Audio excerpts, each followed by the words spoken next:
Welcome to Lynn Cullen Live, talk radio without the static. Email your questions and comments to lynn@pghcitypaper.com. And now your host, Lynn Cullen. Yes, indeedy, the very same. Welcome. Good morning to you. It's, what the hell is it? It's a Tuesday, in fact, the 22nd of August. All your retinas in order this morning? You know, I have to tell you, when somebody constantly tells me not to do something, I have to do it. So I have to admit, like our great president, I did take a quick peek up. I just had to. I thought, I've looked at the sun when not stared at it, but you've never looked up at the sun?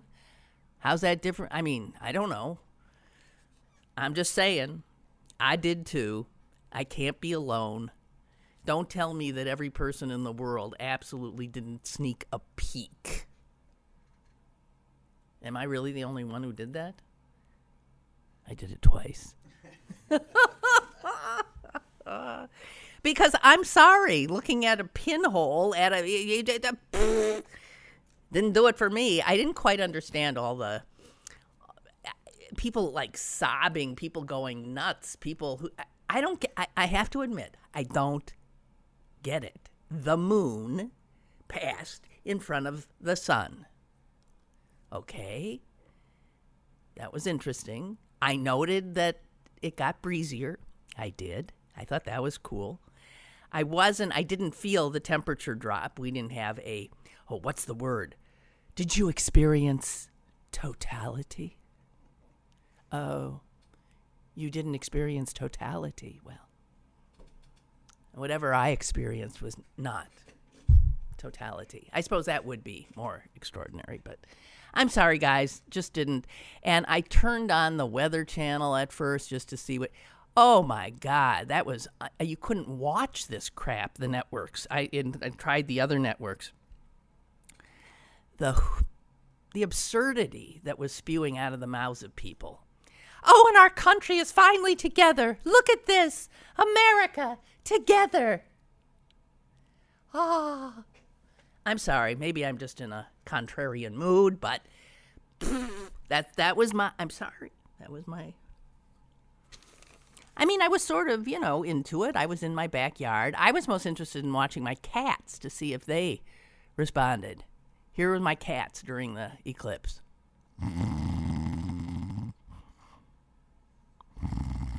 They didn't notice. I looked at the fish. They didn't notice either. Maybe totality, they would have. Okay, so the other big thing was the speech last night. I took out the garbage. I started to listen. I realized that everything he was saying was written for him. He didn't believe half of it. He probably didn't even understand some of it. I saw a tweet that I retweeted that said, quick, somebody ask him who the top general is in Afghanistan. Because he'd be like, blah, blah, blah, blah, blah, blah. Name a city in Afghanistan, Mr. President. Oh, God. So I couldn't. And I read later about what he said. And, what he said is, well, the longest war in American history is going to keep on going. That's what he said. And it was a total turnaround from everything he promised his base. We were going to withdraw from all these places. We didn't belong in any of these places. The real guy will show up tonight, of course, in Phoenix, I hope. This ain't a teleprompter speech, I believe. But I was a little surprised there was an audience, because usually if the president addresses the nation, correct me if I'm wrong, he does it from the White House, sitting, behind his desk, and that lends a note of true gravity to it, I think, where you don't hear applause ever. You don't hear, and I, in that regard, I think he really requires an audience. I think left in his office to do that, I don't know if he could have done. I mean, he did it. He read it. Well, I'll give him everything I saw. He did that just fine, I guess. But it's yap, yap, yap. It doesn't mean anything. Sound and fury signifying nothing.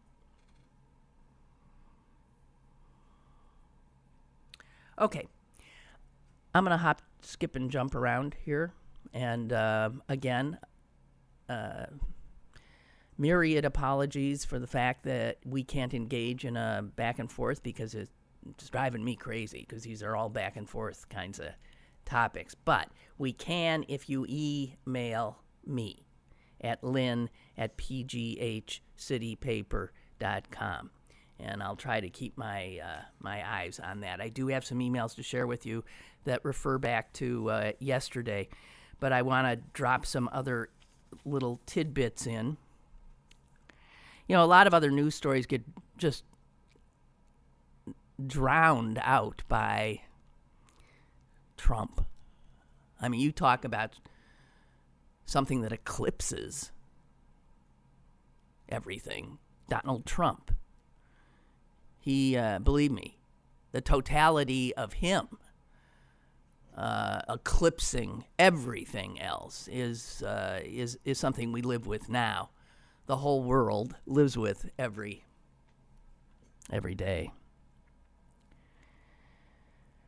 So, the National Academies of Sciences, Engineering and Medicine, were ordered yesterday to cease and desist. That's what we tell scientists these days. Cease and desist immediately. Stop the knowledge. That is correct. Stop searching for information. It was ordered to stop immediately by the Interior Department to stop a scientific study that they have been at for a few years, trying to determine the public health issues brought on by exploding tops of mountains in Appalachia to get at coal. Remember when coal miners went into the ground, then they decided, well, you know what, we'll just blow this baby up right on the top, and we can just dig down a little bit. And, you know, that, to see a glorious landscape destroyed by this is pretty gut-wrenching, believe me. But here is the reality of this kind of mountaintop removal, which has been going on now since the late 60s. It's been going on a long time, so we're getting around now. This is America, to studying the health risks 50 years later. The health risks are apparent in the cemeteries in West Virginia, because there have been studies done already. When they remove mountaintops, do you know what they do with the rubble? It's unbelievable. It is unbelievable. I mean, whoever came up with this plan, if they had given it to me or any rational person at a corporate board meeting, and here's what we're going to do. We're going to blow that top off the mountain, and then we're going to take it and dump all of that rubble into the surrounding valleys and streams. And that's what they do. And that's what they've been doing. And you know what's in that rubble? Oh, I'll give you a few things. Heavy metals, selenium, manganese, which can be toxic in high concentrations. These these mountaintops, these former mountaintops, have clogged streams, have obviously destroyed valleys, and have created obvious public health hazards. The reviews that have been done of people living in and around these areas: elevated mortality, increased incidence of lung cancer, kidney disease, and higher rate of birth defects. So President Obama ordered guys, can we codify this so we can at least find out if this is even, this is ridiculous. We need to stop this practice. It's destroying the environment. It's destroying people's lives. So the scientists were busy doing that until yesterday, when the Trump administration ordered them to stop. We don't want no stinking information. We don't need no stinking facts. We don't need no scientific studies. There's money there, and we're going to extract it one way or the other. Okay, so that was one story I wanted to note. The other is from the sports page, and I'm just saying, some interesting stuff going on with, get out of there, in the NFL, here and there, in that every once in a while a player will take off his pads and say, "That's it, I'm out." And they say it because, well, they've been accessing the scientific studies that have resulted in rather troubling facts about what was and is, in all probability, happening to their very brains. So a few young guys who they've spent their whole lives dreaming to get into the NFL they strike me as remarkable young men, have said, for a 20-something young man, to be able to see into the future and to imagine his older self is really, I think, unusual. And I tip my hat to them. But here's another NFL player who hung it up yesterday. And this guy's been there for some time, 14 seasons, but he was scheduled to play for the Buffalo Bills. He was at training camp there in Buffalo. He's a receiver, pretty dang good one, and he, in fact, was named a few years ago as the Walter Payton Man of the Year, which means that he's a good guy. And he has a foundation in Florida that does a lot of support for underprivileged children. Well, he's a serious guy and a good receiver. He also has become a big advocate for criminal justice reform, in part because his cousin was killed by a plainclothes police officer along a Florida highway. The guy is Anquan Bolden, and he said he's leaving. He ain't going to play anymore. Here's his quote: "I always felt like football would be my passion. Football would be the path to a lot of things. But just seeing what's transpired over the last week or so, I think for me there's something bigger than football at this point. I think I have a duty to stand up and make my voice heard." So, there's another one gone. NFL's losing some of their best and brightest. That's what they're doing. Yeah. Brightest for sure. Charlie Deitch is here with me. He's the editor of Pittsburgh City Paper.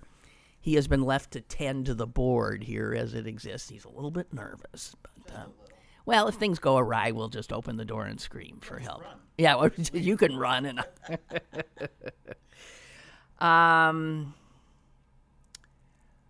Okay, now let's get what I want to sort of talk about today. Not sort of. What I want to talk about today is something we did talk about yesterday, and again, I'm stymied by the fact that you can't call. But it has to do again with the statues, because what I said yesterday prompted an awful lot of emails from you, many of which didn't agree with me in regard to the Foster, our own statue, the Stephen Foster statue with the old shoeless darky at his feet.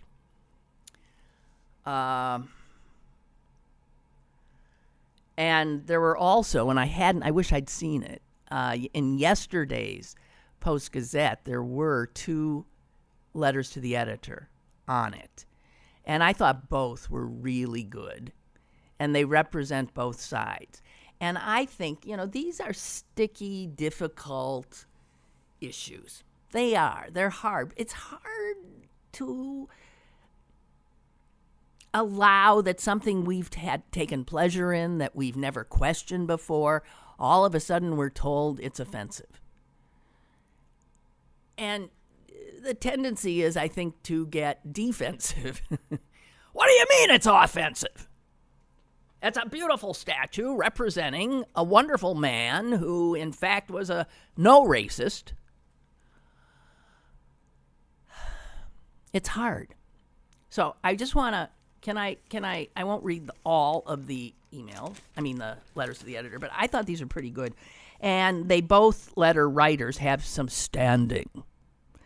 The first is a University of Pittsburgh associate professor in the history department, okay? Lawrence Glasgow. And he says, first of all, that there are those Confederate statues, and then there's this Foster statue. And could we please, separate this a little bit? Because he agrees the Confederate statues are an assertion of power and dominance, and as such have no right. It's unconscionable that they are put in a public space. But Foster, he said, and this statue is different. And here's what he says. Foster was no racist. He was one of the first whites to appreciate the power and quality of black music. He went out of his way to meet, talk with, listen to, and learn from black musicians in Pittsburgh. Okay, I think that's historically correct, and definitely belongs on the ledger sheet of pros and cons here, right? And he says, if you look at the statue, yes, Foster is the larger figure, but of course that was who the sculptor was supposed to be doing the statue about. Foster is a larger figure. The unnamed black musician is the one making the music. Foster is simply transcribing notes showing how his music is being inspired by the black figure. Foster's songs do not demean blacks, but they do romanticize the South and the position of blacks in the South. That is a problem. Unfortunately, after Foster's passing, he died very young and poor.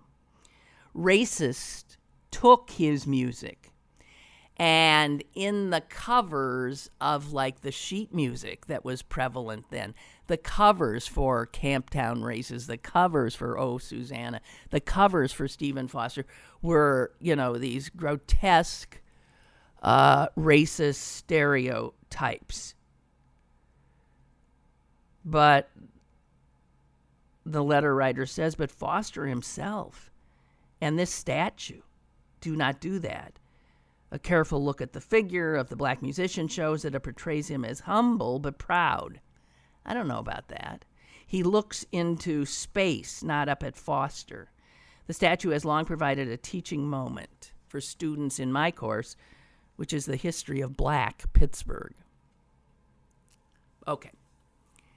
There is a full-throated, defense. And here is the second letter written by Elena Foster Dryden of Winchester, Virginia. Stephen Foster was my great-great-uncle, and I urge Mayor Bill Peduto to proceed with the immediate removal of the statue of him with a slave sitting at his feet.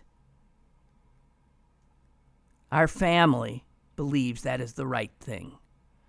Our family believes in the values of this country, that all men are created equal. We are horrified that the Foster name would be associated with a legacy of discrimination and hate. In no way do we see a slave sitting at the feet of Stephen Foster as an accurate representation of his beliefs or of those of our family.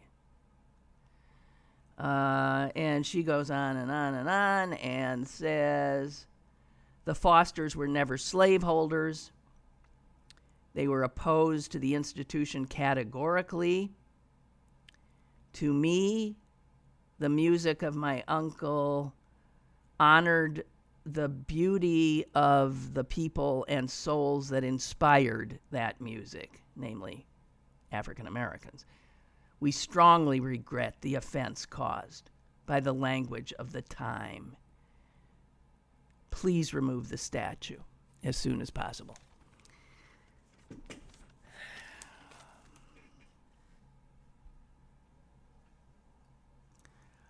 I don't know.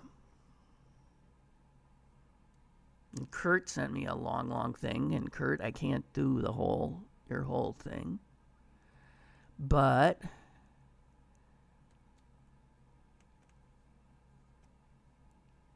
he says this, in part. The statue features a pensive Foster who seems to be remembering old Uncle Ned, the bear. See, but all you guys are sort of putting see how subjective it is. You take from it, and we understand from the great niece that this is, the intent might have been fine and dandy, but it's the three-dimensional depiction here that's problematic in that, again, I'm not saying let's say a white person standing in front of it looking at it and imagining, as Kurt does here, that Foster seems to be remembering old Uncle Ned, the barefoot and bald banjo player who sits at his side. Foster's sensitive description of the plight of slaves in his songs, his support of the abolitionist movement, yada, yada, yada. He helped to counter the accepted notion that slaves were mere property. In another example of his progressiveness, he was the first to refer to an African-American woman as a lady.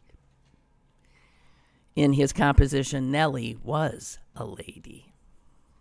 I don't know that one. I'd like to see the lyrics. Kurt, everything you say, he goes on to say his Foster sensitivity, did the sanctity come from,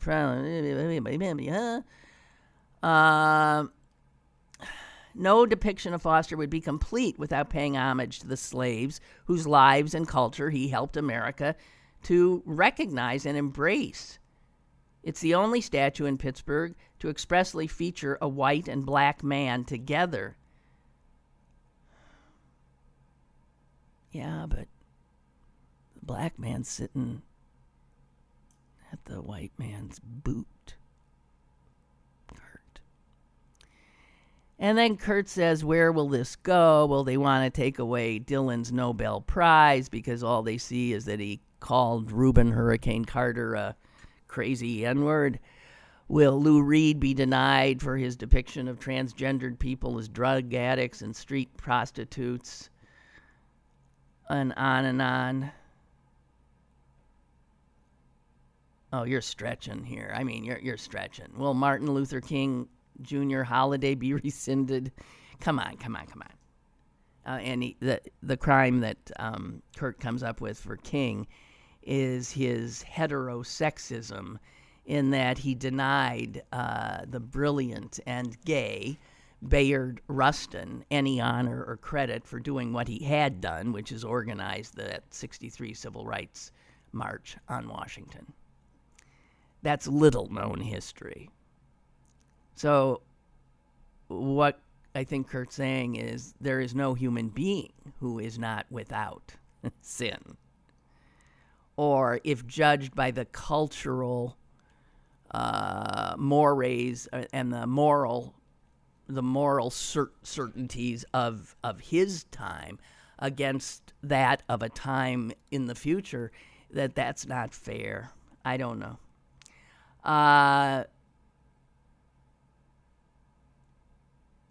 And this just goes on too much. I'm sorry. There are always people who bring their baggage to an issue and who view everything through a particular lens.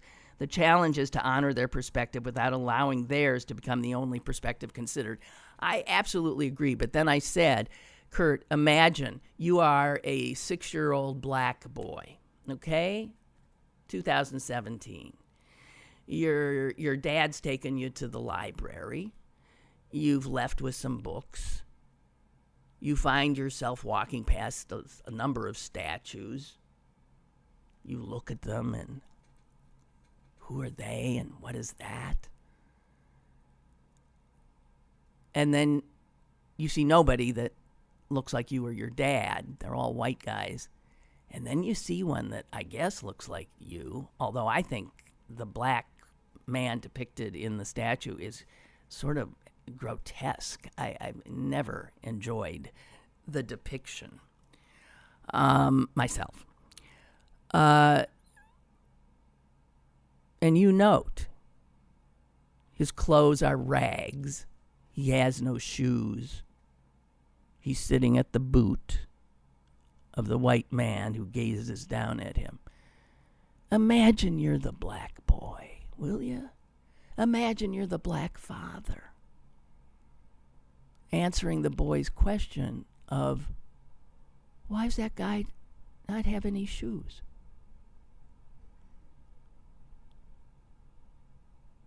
I don't know. All I'm saying is place is what's important with the Foster statue. Pick it up and bring it inside to the museum. He's not disappearing. He's not being erased. He does not belong in a public place where, because he is an offense, that statue, not he, the statue, hurts people, hurts them. Now, I agree. Then you can say, well, that statue hurts me, so get it out of here. I know. It's troubling, but that's why I've been, and we got a ton more of emails, but you look like Charlie, you look like you're wanting to share something. Here, you got to use the mic. I have the lyrics to to Nellie. Nellie is a lady? Nellie was a lady. And honestly, and this is written as is. I'm not adding any. Okay. Down on the Mississippi floating, long time I travel on the way, all night to Cottonwood a toting, sing for my true love all the day. Nellie was a lady, last night she died, tolled the bell for lovely Nell, my dark Virginia bride. So Foster wrote this from the standpoint, I guess, of the eyes of her husband. Right. Probably a black man. A black man is writing maybe this. A slave, okay. Right, yeah. So, okay. I don't know. Again, these are the kind of things that I try and take and say, look, this is the time. The time and place that it was in. You know, this seems extremely racist to me in 2017, but at the time of that this was Why written, does it seem racist? Because of the because of the language. Yeah, the language, and if and because of what came before. But you know what, Mark Twain. Yeah. He was the first American writer, I think, novelist, right, to also sort of transcribe what he heard in terms of black speech onto the page. Is that? I mean, what's racist about it? Well, I think again, I think we're talking about time and place. The time where this was written, maybe this is probably Foster's best attempt at capturing the culture that he's seeing, capturing again, as you said, writing down the sort of the actual the language of the African American or the black subjects he's writing about. But why in 2017 this comes off as racist is because in the back of my head as I read that, I have that old stereotypical voice of, that old stereotypical tone of voice, and yes. that, I'd obviously rather not do it. I think we all know what I mean, but it's like, and it's just of the dopey black, caricature. And so that to me now it feels and seems to me racist. Now, I'm not saying it was racist at the time. Again, I think it was his best, probably Foster's best attempt at trying to, but then that goes to today's question of cultural appropriation too. And again, they didn't have that back in, Let me tell you something. Right. Cultural appropriation makes my head explode. It's called progress. I think it's called, everything. You cannot look at anything in human history and not call it cultural appropriation, sure. Can you? Humans are constantly learning from each other, borrowing things, appreciating the other's art or food or clothing or means of expression and dance. Good God Almighty. All our culture is appropriated. Sure, but I think, again, and Jesus. No, I have. Wait a minute. You mean I cannot braid I could wear a braid, sure. Can't I? No, sure. I can't. Because if I wear, and I'm going to grow my hair and have a single braid down my back. And you know what? That's like cultural appropriation of Native Americans because they wore their hair like that. Come on! I just want to wear my hair in a braid down my back. I get that, but when I hear cultural appropriation, granted, there is a wide swath that people try to apply to that. And again, as a white male, I'm probably not the best one to say whether it is or it isn't. But in this case, I think the general sort of definition, the general sort of idea of it is, we're learning about black slave culture from a white man. And granted, because of the time and place we were in, but again, I think that again, I'm talking about why today this would come off as racist. And again, I think that statue does a disservice to Foster. He deserves to be, again, from everything you read, if you believe what you read, then no, he's a good man. He was a good man who tried to, again, like Twain, tried to just explain the culture to people because they appreciated it. Exactly. Right. Okay. Exactly. So cultural appropriation. I'm sorry. No. I really think a lot of what's going on now in terms of what's considered lefty progressive politics is a bunch of nuttiness. True myopic nuttiness. I don't disagree on, what, again, it's in the eye of the beholder, much like beauty, Lynn. Okay, yes, right. Okay, so if it's in the eye of the beholder, a statue is just this thing that's sitting there. It is without context. It is. And in regard to the Stephen Foster and the tattered black old man at his feet, that depiction alone, right, I agree, does not do, and his own great-great-niece says it, does not do him credit. It shows a picture that skews what was in his heart. But it's in a public place, and it needs to be moved into still a public place, a museum, but not in the public square, as it were. Let me share some. Well, not everybody's talking about this. Okay, Lori makes things a little more... wait a minute.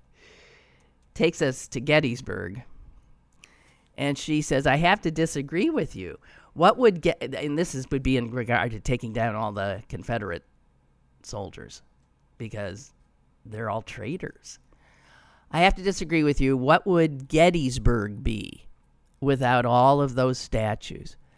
I have never been there, but I've read a lot of books. It's one of my favorite subjects. Well, geez, then why don't you go, Lori?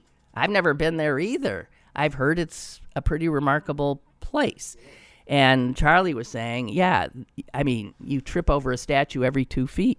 That's right. Yeah, I've probably been there a half dozen times, I think, probably in my life, a half dozen times or so. It's the entire economy of that town is based in that region is based on it's based on the Battle of Gettysburg, and then a lot of that then is also built, in my opinion, again, from being there several times. I've seen many of the exhibits. Number one, I will admit straight up, there is no lack of context at Gettysburg. I mean, these are, well, for the most part, there are just sort of these areas where these large sort of, again, these grand Confederate statues of a Confederate general on horseback, or the troops sort of, slogging through the battlefield. But the economy itself of Gettysburg is basically it exists because of the romanticizing of the Battle of Gettysburg specifically, but also of the Civil War. I mean, you can't go in and out of a shop without seeing, it's a very neutral place when you think about North and South in the Civil War. Gettysburg is I feel, again, a very neutral place. Now, the history of the battle is told fairly straightforward, but it's not that, Well, then maybe it's like a teaching. Maybe it's okay. It could be. Maybe they're saying, and here's what Right. the Confederate generals look like, Yeah. and here's what the Right. Eh? And I think there are two different things there. I think there is the battlefield, and there are a few of the sort of state sort of or federal monuments and exhibits and museums. But then you walk into a gift shop and you can, dress your kid head to toe as a Confederate drummer boy, right, or sure. You can get a book on, Private Time with Robert E. Lee, At Home with General Beauregard, and so there's a lot of romanticized Confederate fiction, and there's it very much is a place where I feel like they're saying, okay, we're going to give you the facts, you decide who was right and wrong here, when of course we're in a situation of the Civil War that, at least in my opinion, I know there are others that disagree.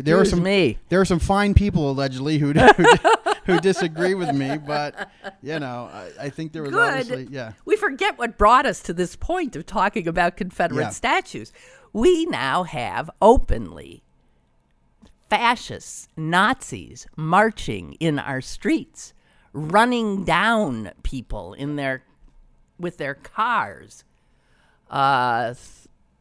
espousing the values of the very people that millions of Americans, not millions, fought. Yeah, if you add up Civil War, millions of Americans died, had their lives cut short, trying to prevent them from achieving victory.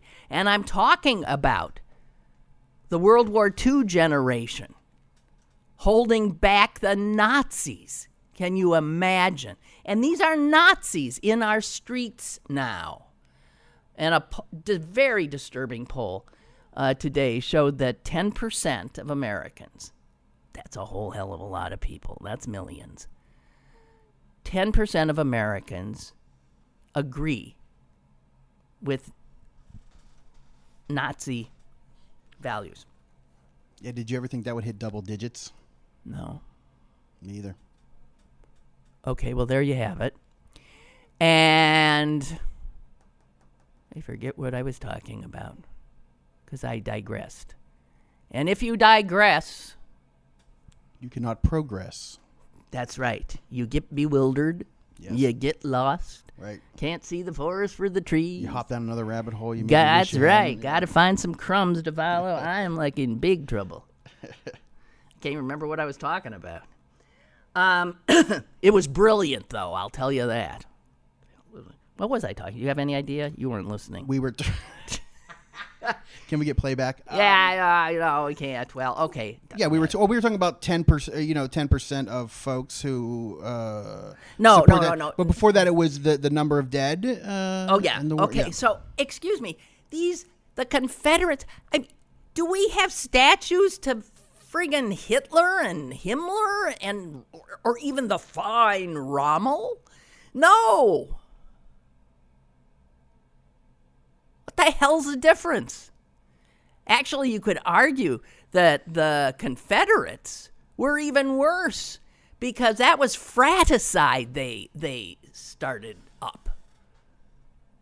That sundered not only the geography of the nation, but families.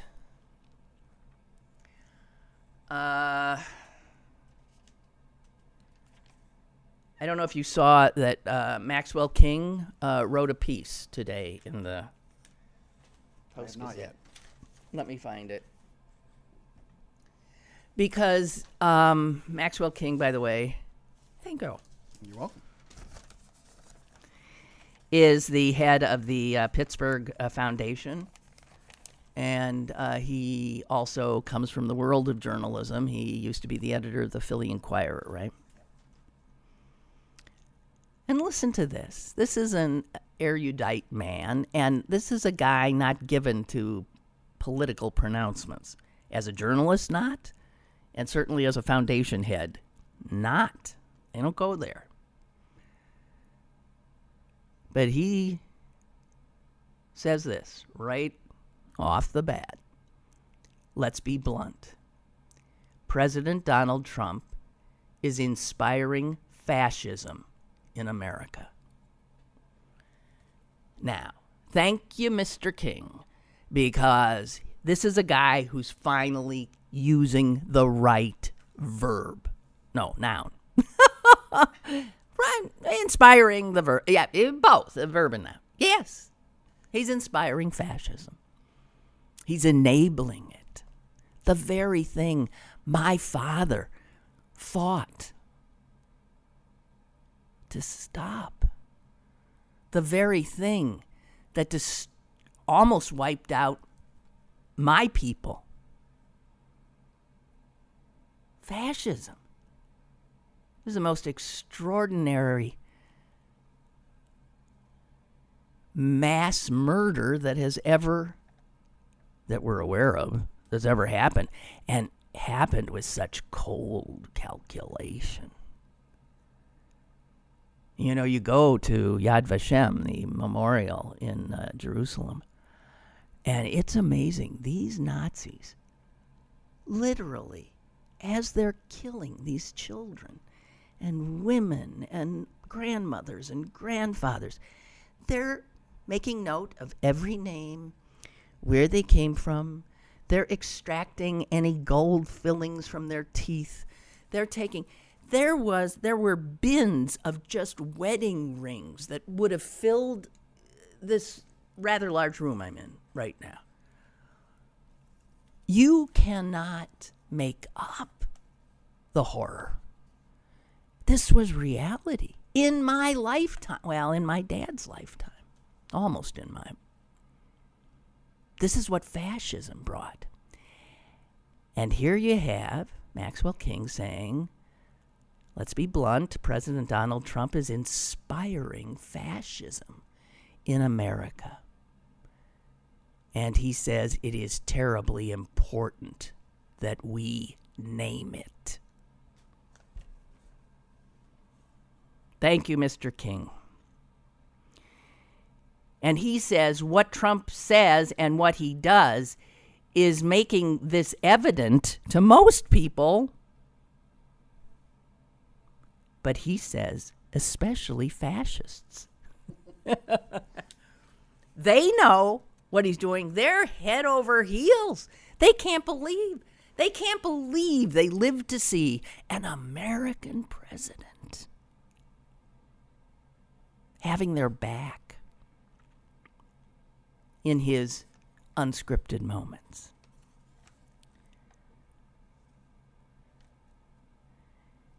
And then he later says, hey, I'm the president of a foundation, and the practice is for leaders in positions like mine to don't go anywhere near where I am right now. Don't do partisan politics.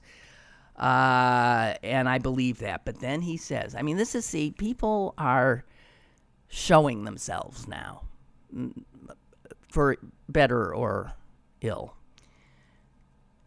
But King says this is not about partisan politics. It's not about Democrats versus Republicans or liberals versus conservatives. It is about an existential threat to America and to the underlying values that led its earliest leaders to declare that life, liberty, and the pursuit of happiness are inalienable human rights.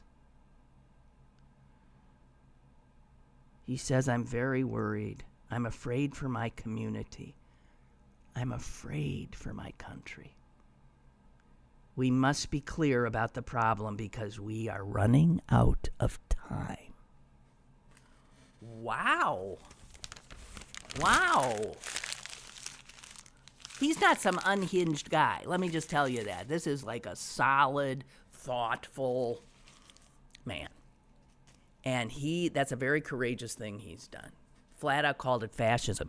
You don't think there's some deep-pocketed Republican money that ends up at the Pittsburgh Foundation? Yep.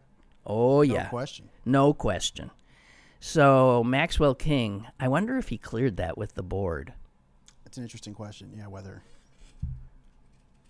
I would think I think he'd would have. to. Yeah. Because they could well take a hit. Sure. I keep being reminded in these times of that great old, Union song. Which side are you on? Right?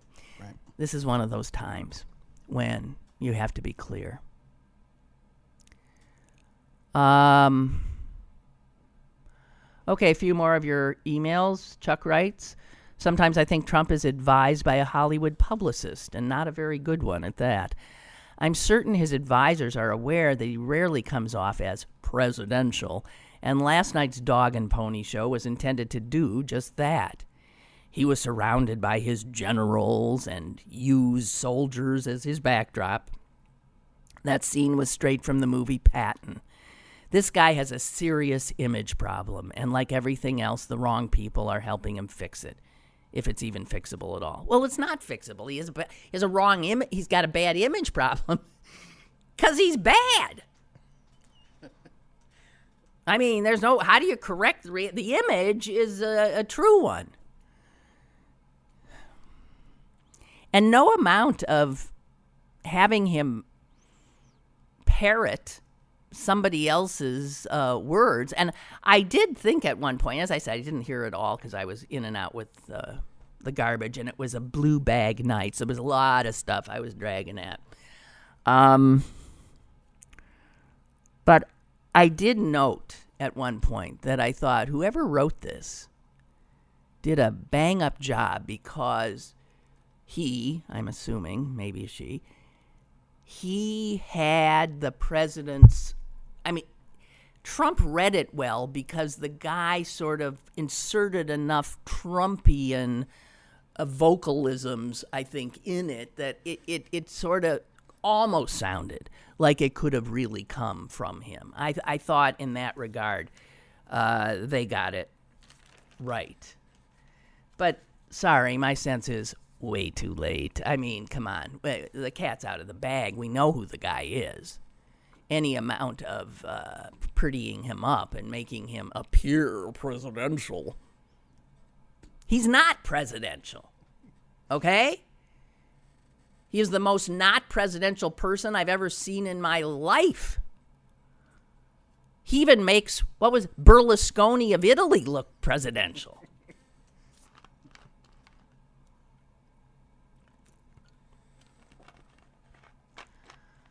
Okay. I think I got it here. Let's see. One more. God, I hate Denise, and this is back to the Foster thing.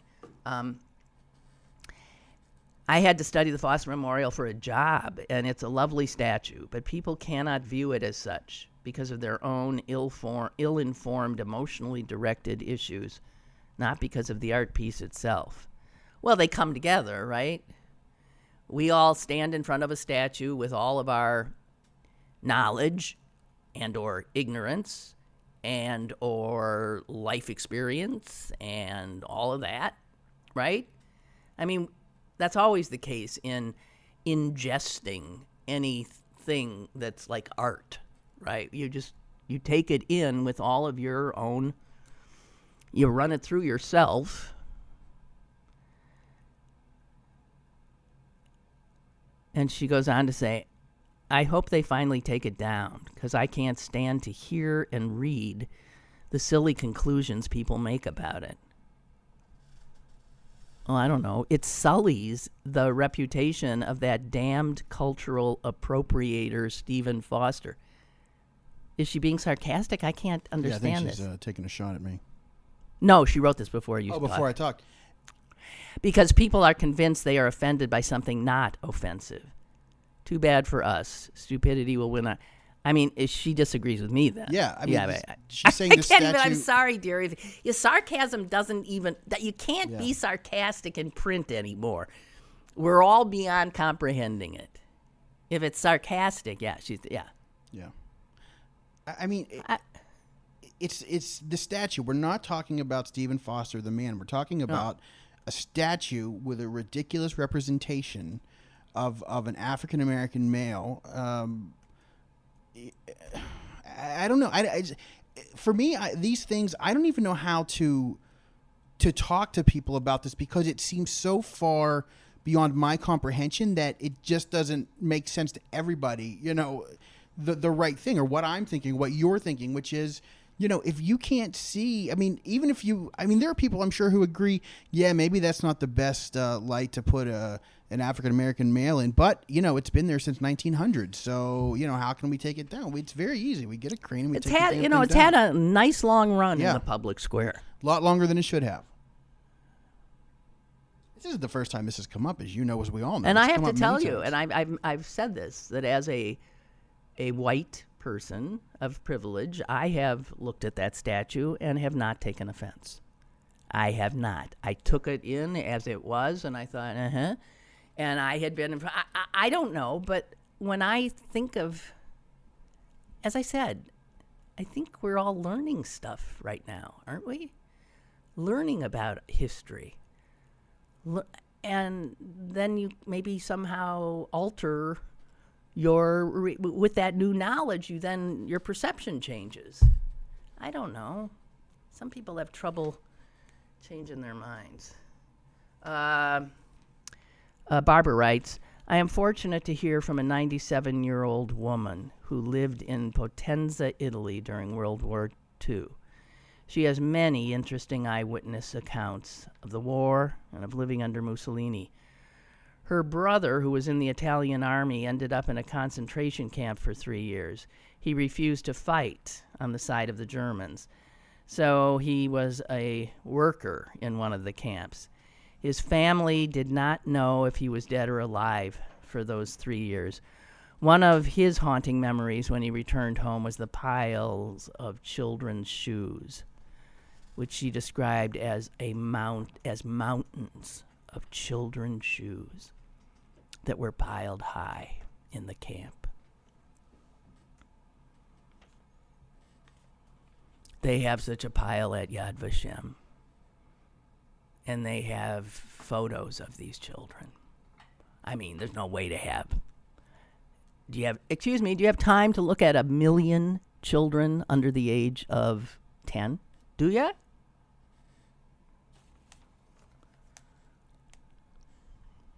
% of Americans now think those Nazis. They had that right.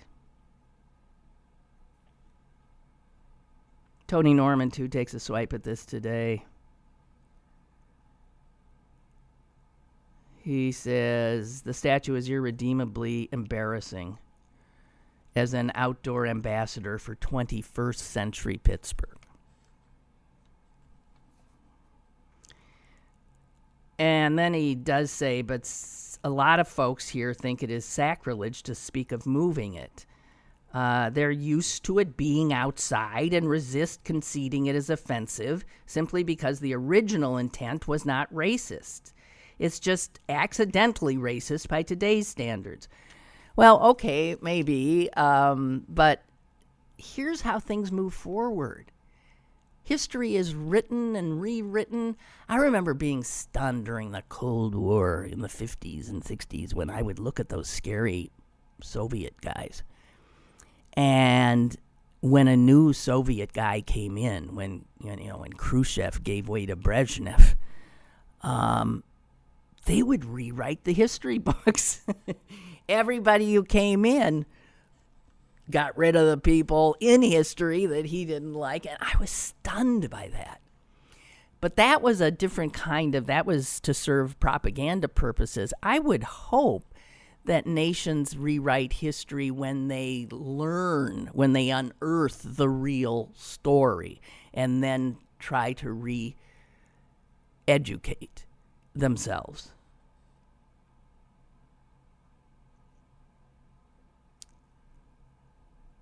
And, yeah. Whatever. Speaking of changing your mind or admitting you spoke a little too forcefully, I'm always, of course, squawking and screaming about the horrors of technology and how we're all just one generation removed from being robotized. And I do think I'm right about that, but I was railing against how I never will let Siri talk to me. I cannot stand people who say, Alexa. I mean, I just hate it. And one of you sent me an email saying that Alexa was a godsend because she reminds his mom to take her meds. She sort of tends to... So she's tending to an elderly woman who, might require... By the way, he did mention her age and spoke of her as elderly and obviously somewhat incapacitated. And she's 1 year older than me.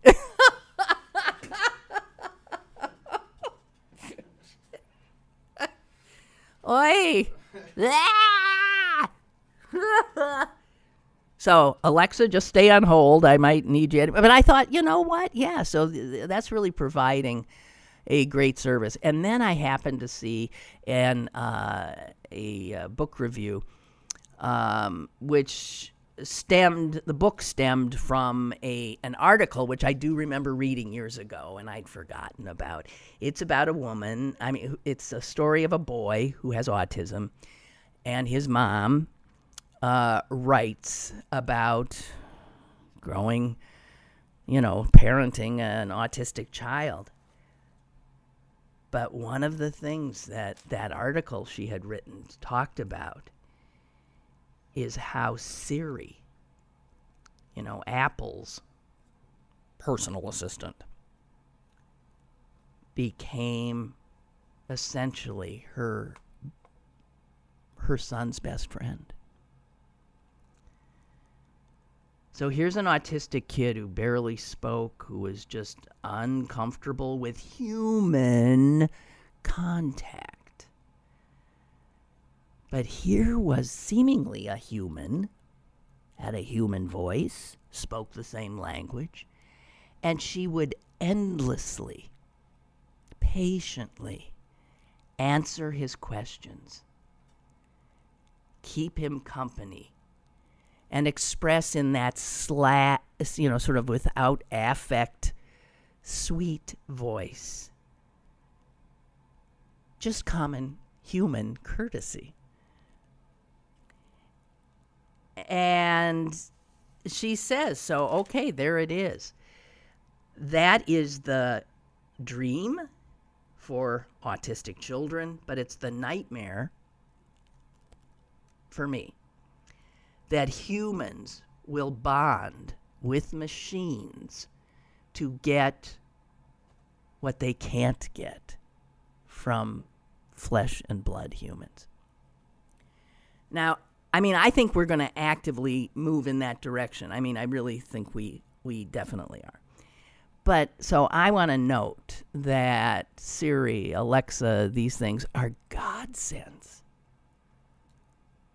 to a lot of people who have trouble navigating this world.